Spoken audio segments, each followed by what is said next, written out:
Hi, hello, and welcome to the special episode by Argumentor podcast.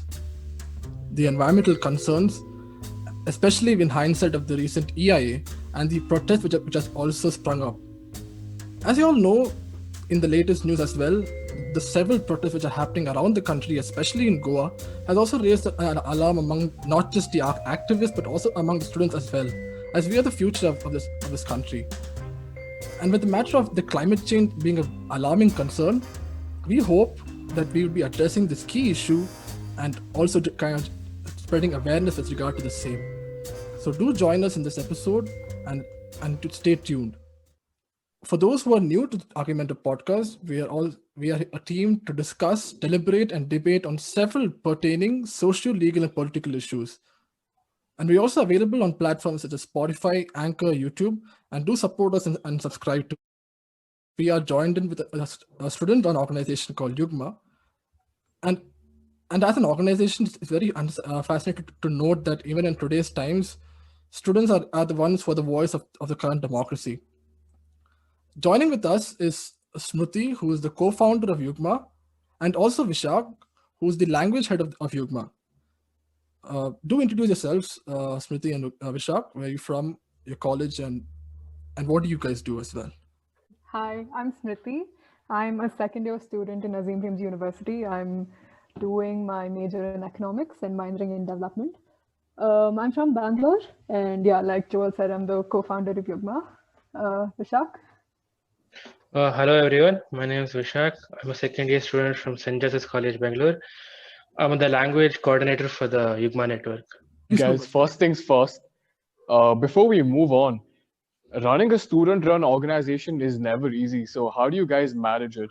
Don't you think that there's several hurdles and several challenges that you have to face to manage so many students together? So, what's your solution to that problem, guys? Oh, there definitely is. I think we have like mental breakdowns every other week. Oh, wow, okay. But yeah, but also it's really satisfying because we wanted our thing to be in such a way where it wasn't the founders who were going to do anything, who were going to do everything, but it was a more even structure of sorts. So, like Vishak is a coordinator, but he has an equal say in Yugma, as do I. So, in that way, we kind of divide the work and makes it a little easier. So, you're basically trying to say that it's all decentralized. There's no leader as such. As such, yeah, there is obviously little centralization, but not very. Exactly. Hmm. Yeah. Well, I guess when it comes to students, everyone has a thing to say and everyone has their own opinions and how they would like to carry forward things. So that's really good that you guys are willing to give everyone an equal opportunity to be heard. So I think before we proceed, we would like to know a little bit about how you guys started out and how this whole thing materialized. Right. Okay, I can start and Vishak, maybe jump in whenever you want. So yeah, it actually started off without much of a plan. One of our co-founders, Anjali, she got people from various colleges together to talk about the EIA draft, which was a big thing that was happening at that time, around June, I think. And it was about like trying to raise awareness about it because not a lot of people knew that the EIA draft was being passed and that the public hearing was there and you could kind of object to it. So she got unions from across India, and then that's how we got in touch. And so we collated a bunch of 120-ish college unions across India, and we wrote like letters to the MOEFCC and the PMO, and we asked them to like, with all the objections we had to the draft, and we talked to a bunch of environmentalists and things like that. So as we were doing that, we realized that this could actually be a broader thing because what we were focusing on doing, which was translating the EIA content and making it more accessible to everyone, was a thing that wasn't being done in the environment movement so far. And we thought we were Exactly. actually adding value over there somewhere. So we're like, hey, we should probably make this something. So once the public Which hearing, Yeah, but as go students, on, what go were on. the real constraints? Example, like I think even in your recent the PIL before the court, if I'm not wrong, even the judge said that why bring in the media and stuff. So, like, is there real encouragement among the students with regard to such kind of initiatives being taken, or is there a lot of discouragement as well? Because as you're also bringing in a lot of unions and colleges as well. So, what are the constraints with regard to it? Right. Okay. So actually, I'd like to say that the response as such has been kind of mixed, because initially the press and the media were the fact that we were students was what really fascinated them, and they took it very positively. But like Joel said about the PIL, the other people, like, because we reached out to the media to make sure that I think the law students reached out to the media to make sure that the PIL was like received and things like that. They were like, why would you get it out to the media first, and you guys are just doing it for publicity stunts and things like that. So that has been there, which is a little obviously sad, because that wasn't their intention. And at the same time, other environmentalists, like senior environmentalists, they've been very, very encouraging of youth joining in the movement. So mixed reactions, I'd say, but yeah, pretty positive. Nice. So guys, I just had this query.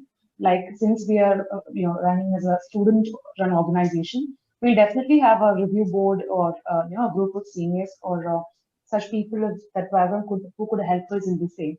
So, do you have any such committee who is working for your, as in the seniority limits? I'm sorry, it's a committee which works towards? Do you have a review committee of senior members who can, we being students will definitely require advisors from advisory boards per se. So do you have an advisory board per se consisting of environmentalists, and all, like so what just told before? Right. Do you have such So yeah, we do not have like an advisory board as such, but we are in touch with a lot of other organizations like Let India Breathe and SAPAC and Fridays for Future. So our information is not like limited to our organization. It's something that everyone's there and everyone discusses, and then we kind of put it out. So it's not merely like it's just us doing it. And obviously, whatever we put out as Yugma, we fact check and we check with like some collaborators that we work with and stuff like that. So yeah, nothing formal as such, but yeah. Yeah, but speaking about fact checking, like matter of fact that since you guys are also into the translation of the works of the act as well, how far are you able to stress about very objectively without any kind of biases, and also who's really doing the translation work of this act? I think Vishak can answer that well. We have not exactly translated the EIA Act as such, but then we're looking at these small things that come underneath it, like our projects and all. They don't need EIA clearance. And then what happens if they actually grant those clearance? What happens to the forest around it? What happens to the environment? And that's things like that. That's what we're translating into this one. What we do is we have a group that is fact checking the information that comes through, and then we have people. We have around 50 to 60 people that are there throughout India across 10, 11 languages that are translating it. And then we have those people itself proofreading to ensure that there's no mistakes in it. They check with the original content to see there's no mistakes in it. That's basically how we have structured our group as such. Okay, Vishak, just adding another question to that. I came across a very interesting observation. So while going through your Instagram page, which will be linked in the description, I came across this very interesting line in your bio. It said all posts are multilingual. So what was the thought behind that, and what made you feel like everything that you give out has to be, posted in different languages, especially vernacular languages? What was the whole thought process behind that? Oh yeah, I joined in as a volunteer in the beginning when the EIA part was going on. So what the co-founders felt was that the environment movement as such is completely only in English, and that the voices of the people who are in the voices of the actual people who don't know English and who are actually affected by it are not heard. So that was the main intention, right? To reach out to those people to ensure that their voices are heard, and that only English and Hindi is. You can't have things only that's happening only in English and Hindi. There are so many languages in India, and most of us don't even know both the languages, and it's difficult for us to converse in a particular language as such. And few people feel confident in conversing in a different language. So we felt that if they have to understand what's going on, we have to reach out to them in a language they understand, and if it's not English, so we have to use their language, like if it's Kannada, Marathi, or Tamil, Telugu, and stuff like that. Yeah. So, oh wow, that's great. Yeah. So adding on to what Vishak said, we also felt like there's ample content in English. Like you just go type anything and you'll get anything about it. But the same thing is not there in any other regional languages. And which Correct. so the information is practically just being passed along within the same crowd and within the same people. It's just like an echo chamber. So if you want to break out of it and actually create an environmental consciousness among people, you need to use language. And we actually found, very interestingly, I'm sure Vishak can agree with me, that as we started using more language, we got people who wouldn't even really be very interested in the environment as such. The fact that we were Because they using, understand it. yeah, exactly. The fact that we use Exactly. different languages was kind of attracting them. Yeah, that's precisely why we went to the translation, right? The movement has been largely in English, and then there are people who don't understand it. And you need to reach out to them. They might not. I mean, unless we understood the EA thing because it was made in English, and then we understand English. You go to a village and they don't know English, and they'll probably have no idea about what this EA thing is. So unless you reach out to them in a language they'll understand, they'll never know about what's happening, and then those are the people who are really affected by all these things, right? Harming the environment and things. But So sometimes with the translation also comes like by mistake a misrepresentation, or like you had like by mistake you must have stated it a little different from what the act intended it to be. So how would you tackle that particular situation while translating? Yes. That actually, Go ahead. that's actually been pretty interesting. So when people felt like something was not okay or something like that, or they felt like their language wasn't represented amongst so many other languages, they just commented and they said their opinion. And then we're like, okay, you know what? If you can help, why don't you help us? So anyone who does point out something, that means they do have knowledge about it. So we just get them into it. So it's also a learning process, right? It's not like it's like, especially because we're I think just a few months old. So I mean, that's a very smart approach to this. yeah, I mean, Self-solving problem. exactly. And a lot of people actually did join that way. So it's good for both of us. So it's I think since you guys are pretty much stressing upon the point that since other regional languages also are of prior importance, what do you guys so sincerely feel with regard to the same? Like do we really need to have like a unifying language with regard to it, because so that all people can really understand with regard to the act, or is regional language itself fine itself? My opinion is that, first of all, Hindi is not a unifying language. Not everybody does understand. Yeah, I mean, come on. The only reason we know it being in Bangalore is because we were forced to learn it, right? Indirectly. Yeah, kind of. Vishak has a really interesting story about this. Oh, please do add on to it, Vishak. So Hindi is, I studied in a CBSE school, right? So Hindi is a compulsory language over there. And I'm from Karnataka, so I naturally chose Kannada as my... KV? No, I studied in Kumarins itself. Oh, okay. So I studied Kannada right from first standard, and then when we were basically forced into choosing Hindi as a third language, and I never really cared for Hindi. Being from South Indian, I mean, I'm barely going to use that language. Like only if I travel to North Indian state, I'll probably have to use it, right? So I never really cared for it. But then so I just passed my exams like that, and thankfully it got over after a few years, the third language thing, and then I was happy with Kannada. And then what happened when I joined this college is that there are people from other states coming in, right? So you can't expect them. I mean, you technically should expect them to learn your language, but many people do not learn the local language of that state, right? So what happened was people started talking in Hindi, and I didn't know anything. Like I couldn't understand anything. So what I did, I started watching videos. The filter copy videos helped a lot actually. There are those English subtitles, right? So I could connect those English subtitles to the Hindi words, and then that's how I started, building my vocabulary in Hindi, and now I'm pretty confident in understanding Hindi, but speaking, and it'll take some time, right? So yeah, I mean, I also experienced something very peculiar. So I was in a school where a lot of people just used to converse in English. So I wasn't really exposed to any other languages, and I'd learned Hindi up till like 8th, 9th, and then after that I took French for my second language.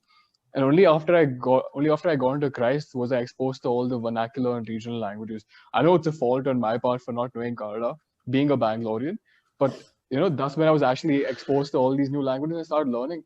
And this one day, outside our college, there's like this huge line of autos. So I just went and I spoke to this one auto driver in Kannada. I'm like, will you go here? And I said that in Kannada. He replied to me in Hindi. And that's when I realized that, okay, fine. It seeped into the minds of people that, okay, fine, this is what you need to use. Only then will people understand it. Yeah. Yeah, actually, so my case is a little different though. I grew up with Hindi a little, and it was always there. But like even when I did go to college, I realized that like most people, like it's a default to just speak in Hindi. Like they just assume that you know Hindi. Uh, and then you have to be like, hey, by the way, I don't like people who don't know, they'll be like, I don't know Hindi, so can you please like speak in a different language? But just that assumption itself that everyone knows Hindi, that is a very, Exactly. Yeah. yeah. No, even when it comes to like the normal language that we speak, it's not the proper Hindi that we have learned in our classes that we're going to communicate with these people, because they speak in that real, the proper colloquial language which we will not even understand a word of.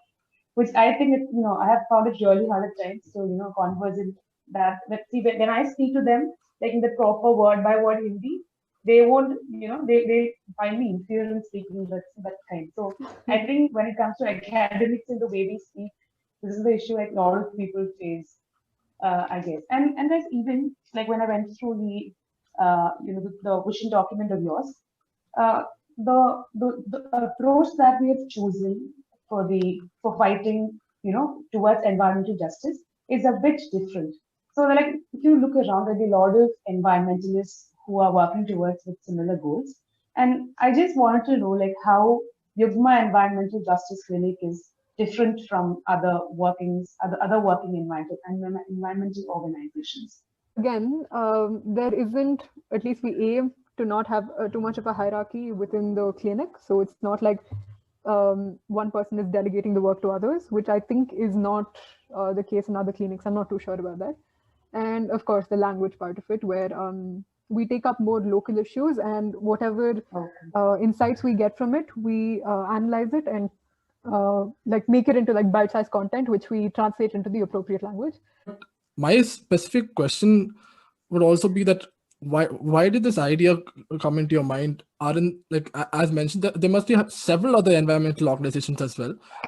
What really drew you towards picking up this initiative? Because as I stated earlier, you're just students and you're a student-run organization. But then, what really drove you to do this task, especially?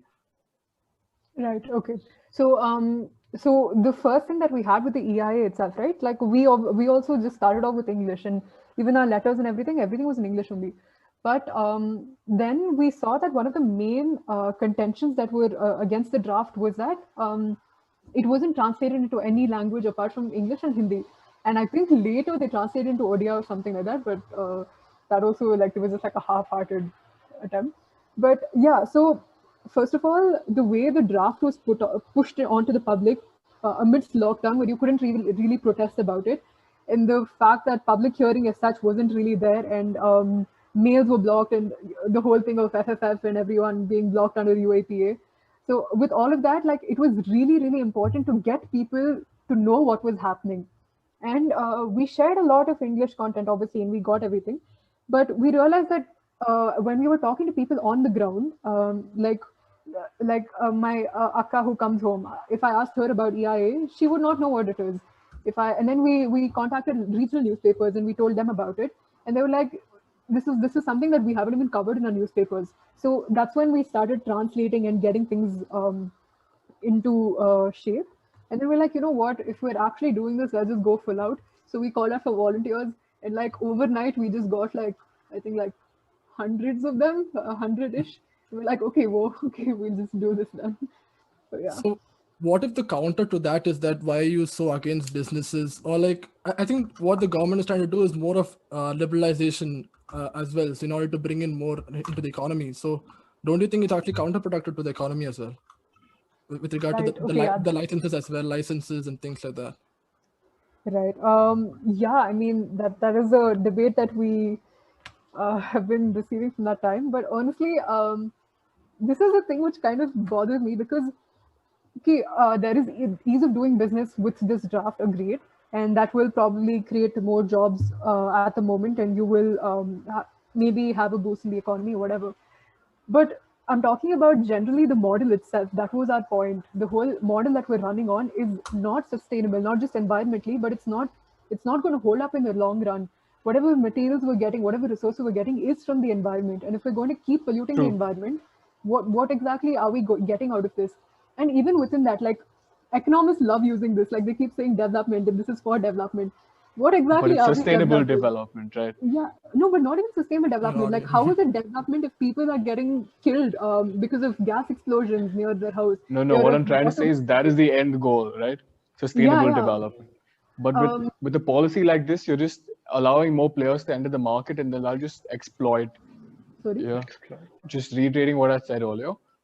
I said the end goal of a project like this ideally is sustainable development, but through the model they're proposing, it allows for more businesses to enter the market. And do you not think that over a period of time, as you rightly stated, it would, lead to an exploitation of natural resources, Joel? Yeah, I mean, I completely agree with that. And yeah, so from the beginning itself, I was kind of, we were kind of advocating for sustainable development. But as we're getting more into the movement, we're kind of realizing that actually may be a It's paradox by utopian. itself. Yeah, Yeah. sustainable development doesn't really seem, Exist. I think, yeah, yeah. being students of economics, we're fed with the idea that, okay, fine, you can harmonize between development and environment protection or protection of natural resources, but to get that sort of balance is impossible, especially in Yeah, a I world mean, like this. I guess so, but that is again within our framework. Like, see, within environmental, within economics itself, development itself, like we define it so narrowly. Like, development would mean increase in GDP, but Exactly. development doesn't mean well-being of people. Development doesn't mean like clean water, clean air. That's not considered as development. Yeah. I think it's So, only later on that the ideas of the Human Development Index and all of that came in, right, and that's when exactly. it really started to have some value. Yeah, but do you think it has value even now? Like, I feel like it still doesn't have No, any. of course Yeah. not. In my opinion, it's just a statistic. Yeah, pretty much. And like, yeah, like it's just seen as another thing. It's not productive enough for our economy to have a clean air or clean water. So, also another question I would like to ask you guys, especially Vishak, is how do you guys reach out to the masses? Yes, you're doing a lot of stuff in, giving out information in vernacular languages. Are you restricted only to Instagram and virtual platforms, or are you also doing groundwork? We have started with groundwork now, but as of now, we're a little bit restricted to Instagram. But we have come up with our website that's going to be launched in a few days or few weeks. And then we have this another project which we're coming up with called Narratives Project that basically uh, is a way for the people to tell their stories to us directly.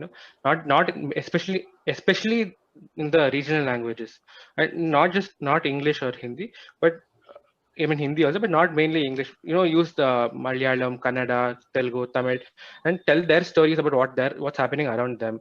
That's something we're doing, and the website which I was talking about, where we plan to put our posts and everything, which is mainly restricted to Instagram, onto the website also. So it's more reachable to people. I have met with people who are my age who don't have access to Instagram, and they don't know what's happening with our network as such. So the website is something we're coming up with. Yeah. And what was the kind of response you got from these regional newspapers? Were they receptive to your ideas and to your propositions? Yeah, okay, yeah. Like apart from Instagram, we're also trying to create a stronger platform in Facebook and Twitter because Facebook has a lot more reach and Twitter is generally good, like for tweet storms and things like that. But yeah, like Vishak said, but newspapers in general, yeah, the thing has been pretty good. The response has been pretty good, like I said in the beginning. But like after a point, they need something fresh. Like they can't keep saying the same thing again. True. So yeah, so that way it kind of died down. But anyway, that wasn't really our goal as such. So we're focusing more on like our personal contacts and when we weren't in lockdown, like we or like we're a pan-Indian network, so we have like people all over the country. So we use those networks and technology kind of brings us together in a sense. So yeah, that's what we've been trying. So have you guys taken any what do you say? Any measures against the Goa, the whole thing happening in Goa about the railway line and stuff? Yeah, so we have done a few tweet storms and things like that. We're in touch with a few of the environmentalists who are there. and of course, like general awareness and support of things that are going on. And I think we have a post which is also being translated. Oh, no, which was put out in Marathi. Which was translated, Yeah, exactly. Adding on Marathi to and that, Konkani we had. yeah, adding on to that, what are your current programs, projects as such? Like, what are you dealing with as of now, around the country? Okay, so we're doing the thing about we're having a campaign about the Farm Bill, the Farm Act, sorry, and air pollution in general. We're doing a research project about renewable energy and how feasible they actually are as alternatives in the future. The legal clinic is doing a report on the mining law amendment, and they also formed a filed a PIL against the PRR, the public consultation happening on Zoom. So that's been happening there. And apart from that, like Vishak said, like we're just focusing on the narratives thing, which is like getting stories from local areas and seeing what's happening. Like we did the Hyderabad floods, we did the Thano forest in Uttarakhand, and things like that. Yeah. Well, I think what you guys are doing is amazing. And usually what happens is when you're faced with a situation like the pandemic that was going on, and it still is, you tend to die down. But I think the fact that most of your operations have been online, it's only given an impetus to your reach and allowed you to, to get the message across to as many people as you can. And yeah, I mean, I must say, I do appreciate your efforts. And I mean, what you guys are doing is pretty good. So just keep going, guys. And even Minaj, like I think just before we had stated, like many of the media platforms failed to inform people or failed to bring out the news with a lot of environmental issues that have been faced across the country. So like just now when the activities of Yugma were explained like a couple of minutes before, I just came to like half of them were not even reported, into our knowledge, or we did not even get to know about half of these things. So I think media should actually come forth with, effective measures of reporting such issues in a wider perspective, because apart from the numerous, news reports and contents that can just boost the TRP rating or just boost the number of viewership and all, I think these sort of issues have to be brought forth, and enthusiastic youths like that of the initiative taken by Yugma should, definitely they should be supported and literally aided by these platforms as well, as I believe. And even I had this query of like how well or how many students have taken part as of now, or what is their kind of enthusiasm that the students put forth towards the working of Yugma. Like we can find an enthusiastic group of students who are working towards the betterment. And how many students are there as of now, and what is the number of participation? How do you recruit students? So if our viewers also, if anybody would like to be a part of Yugma, how do you recruit these students, and how do you invite them into the group as such? Right. Currently, I think, like Vishak said, we have 70 people in the legal aid clinic. Apart from that, we have, I think, safe to say around 100-ish. Okay. Yeah, apart from that, Yeah, apart from 100. the language, sorry. And how we recruit people is we're trying not to take too many people right now, because the more people we get, the more overwhelming it is after a point. But Okay. we were in need of video editors and graphic designers and things like that. So we just put up calls on our social media. We put up emails to all the Okay. college unions that we're in touch with. So yeah, if you follow us there, you will get updates. Okay, that's great. But with our organization, don't you also have like political pressures, or like since you take up certain stands which might be counter to the government as well? Isn't it sometimes a little too political, or is it sometimes a bit, like they might consider you as students as well? But then isn't it also like that way? Like people might consider it to be a little political or and things like that. Yeah, definitely. I mean, what we are doing is definitely political. Like, no, I'm not saying politically biased, but it is political. And this was actually something that deterred a lot of college unions from actually joining us, because they felt like we were going against the government, and this is not something that students should really do. Um, and yeah, I mean, that is the thing that we face. But at the same time, we try to make sure that we're not biased. Like, we don't want to be either on the left side or the right side of it. We want to have proper information and just environment is the main goal. Yeah, we haven't received like serious backlash from anything yet. I don't think we're that important yet. So yeah, so far, yeah. I mean, you can't look. I mean, standing up for the nature is not exactly political, right? It's something that we have to protect it no matter what, because it's something we get our water and everything from the forests, and you can't go against the nature, is what I feel, right? And then you that's it. So you can't exactly think of it as a political movement. If any government is doing something that's going to harm the environment, you have to stand up to it. It might be the left or the right. Just because we're the right government is at the center and then we are standing up to it, that does not mean we are supporting the left or we're going against the government. It just means that we're standing up to what is right. Yeah, because directly or indirectly, we're also affected by what measures they take, right? For example, if the ring road project happens in Bangalore, so many trees are going to be cut down, and Yeah. we're only going to be facing adverse air quality. Yeah. Exactly. So I guess the onus is on all of us to take up the stand for the environment at the end of the day, because if we don't stand up for what is right, fearing political backlash, or as you said, whether we're affected or not, it's going to come back to us eventually. Yeah, especially our generation. Yeah, exactly true. You don't even know if we're going to live for another 50 years. It's reached that point. Sad. that's what's scary. Like even climate change has been like taken as one of the biggest issues globally. Like even United Nations have taken up a lot of steps to call up for the member nations to take up, their nationwide steps against climate change. And I mean, it's been one of the biggest issues that are facing. Like I think a lot of incidents that are taking place in the state-wise spaces within our country. Like I don't know how many of you remember the case of the flat demolition that had happened in Kerala. Like numerous flats were demolished down because they had broken the CRS boundary of creating near the water spaces. So I think the first part.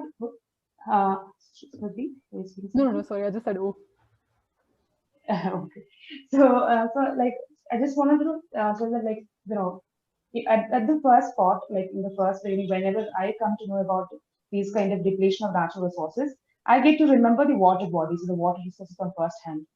Like they have an increased tendency to pollute these water resources, and most of them fail to, comply with what the government has set up, like a distance that to be kept from the water bodies, which they refer to as the CRS distance and all.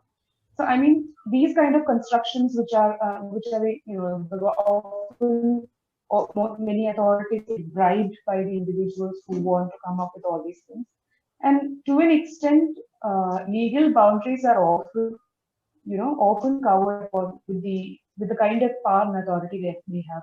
Even in the case of EIA, like I heard a lot of people condemning the draft also on the grounds of the capitalist, interventions that would come into the environment.